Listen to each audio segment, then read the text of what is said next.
Hello, this is a 2008 Chevy Colorado. My heater fan works on low, which would be 1, 2, and 4. It doesn't work on setting 3.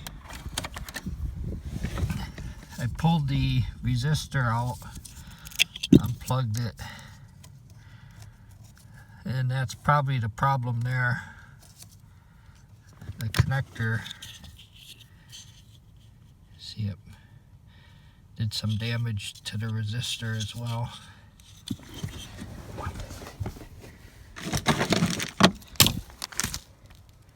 I bought this kit.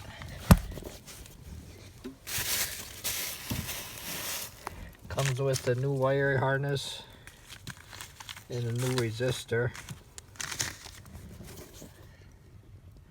There's the number. So I'll change this and hopefully that fixes my problem. And maybe you have the same problem. Thank you.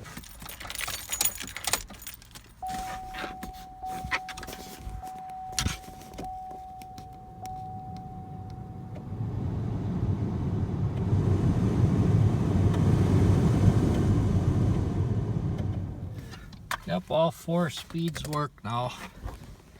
Got the new one in there. Hopefully that can help you if you have a fan that isn't working on all of the speeds. Again, this one wasn't working on the 3rd speed. So I've replaced the resistor and the wiring harness. Got it off eBay. It was $12 or $15. Thank you.